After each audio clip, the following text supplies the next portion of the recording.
Hi, good morning. My name is Elder Carrie Livingston, and I just felt the need to just talk to the nation this morning.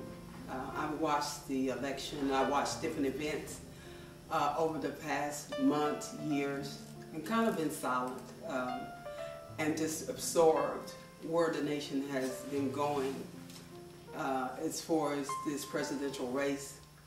And I waited for those that I perceive to be our spiritual leaders to step up and take their rightful place.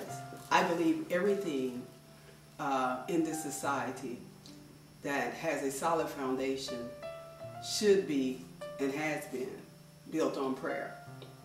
I see a nation that has in God we trust on our money, but not on our hearts.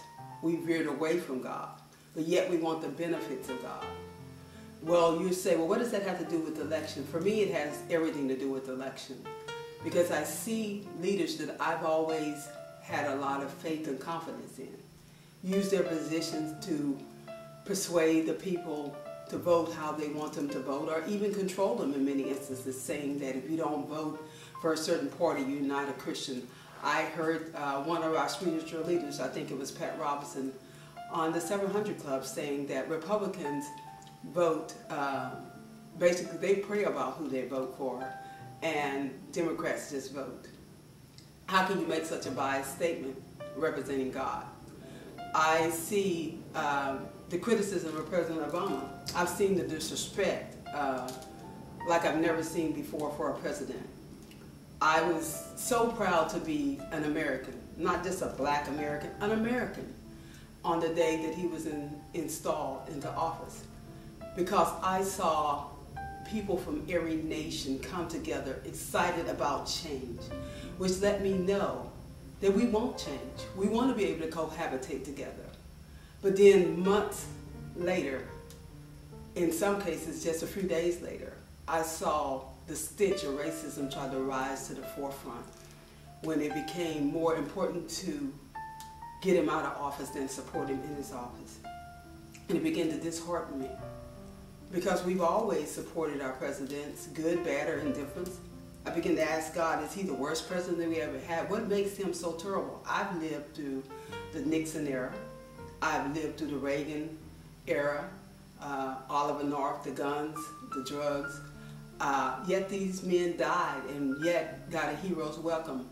I have also lived through Bill Clinton, whom I love and I admire. I think he's outstanding, a very prolific speaker. But some of our greatest presidents have had great era.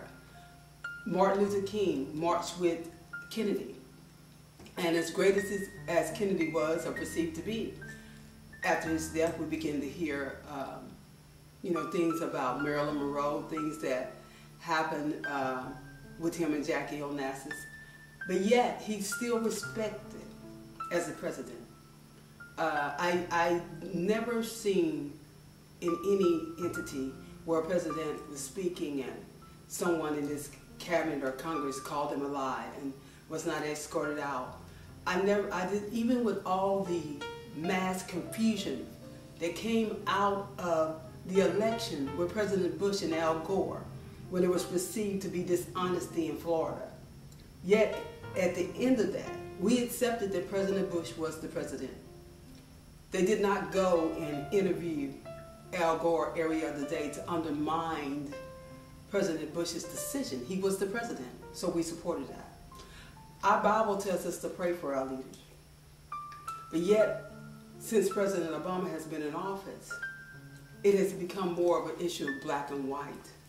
It has become more of separatism. But yet we say that we love God. Now there are those that have truly supported him on both spectrum, on both sides of the spectrum, black, white. But there is a stench, there's a nucleus of people in this society that feel that they have the money and the power to take us back decades for what we've accomplished. There are those that have been bold enough to state that we need to go back to the way things were. We're going to abolish affirmative action, or we're going to abolish the abortion rights, things of that nature. And the church gets so bogged down on certain issues. I've talked to many of my friends, and we've gotten in some heated debates. How could you as a Christian vote for someone who is for gay rights and abortion? These are issues that have been on the tables for years. But he came out publicly and said that he supports gay marriages, and it became an offense to the church. I believe in human rights. I believe that God said, we sit before you good, I sit before you good and evil, you choose.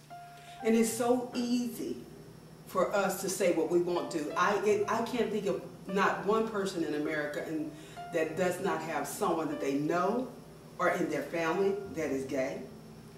I wouldn't want someone in my family mishandled or mistreated or spit upon or abused or murdered. Some of the things that we see. And I think what we miss is the government is an entity for the people, ran by the people. And what we expect President Obama to do is run the government, the White House, like we would do our house. But when you work for the federal government, which I have, it represents all people. The good, bad, the ugly, the gay, the straight, the blind, the crippled, the crazy. It has to represent all people. So it's easy for you to say, well, my God, you know, he did this horrific thing. I can't support him. But there's so much on the table besides gay rights. We talk about abortion. And I've watched over the years some of the same people that fight for a right for a child to be born go and blow up an abortion clinic. How psychotic is that? You say, in God we trust. You say, thou shalt not kill. But you go and kill a whole group of people because they don't believe what you believe. There is nothing more misguided than religious information that is misplaced. You can take this Bible that's sitting before me and you can use it for good or you can use it for evil. If you know it well enough, you can use it to manipulate people. We know that with Jim Jones. We know that with David Koresh. We know that with many leaders across this nation that know the word well enough to get the results that they want. But that's not what God intended when he gave this Bible. That's not what he intended when he gave us to be leaders, shepherds of our flock. We're here to inform. We're here to guide. We're here to pray. The church's position right now should be prayer, not telling God who they want in office. It reminds me in Samuel, the 8th chapter, where Samuel was getting old and he had put his sons in office to count the money and to oversee things. But they were not honest. They didn't have his heart. And they was mishandling their position, as many of us do. And the children of Israel began to ask for a king. Samuel began to petition God about this. And he was offended. He said, they're not rejecting you, they are rejecting me. And these were people that God has brought out. These are people that God has brought them through the wilderness, brought them from Pharaoh. But he was constantly having to remind them of what he had did for them. Constantly having to remind them of who he was. But see, there comes a point when God gets tired. There comes a point when God will step back and give you just what you are asking for. And I feel that's where we are as a nation right now. We're asking for a king. He said, but this king is not going to handle you the way you think. This king is going to lead you in places that you don't want to go. This king is going to mishandle your children. It's going to mishandle your money. It's going to use their influence for personal gain. Even after all that, they still cried out for a king. And they got one. I wonder, as we as Americans, black, white, Hispanic, are we crying out for a king? And are we about to get one? I think it's offensive to me and just amazing. I try to be fair. I'm not for color, I'm for right. And even when President Obama ran for office, I began to weigh out the pros and cons.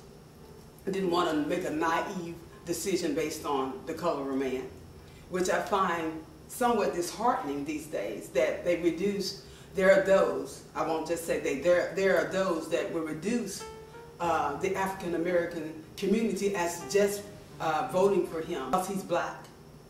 They didn't question the millions of Caucasians, the millions of Hispanics that voted for him.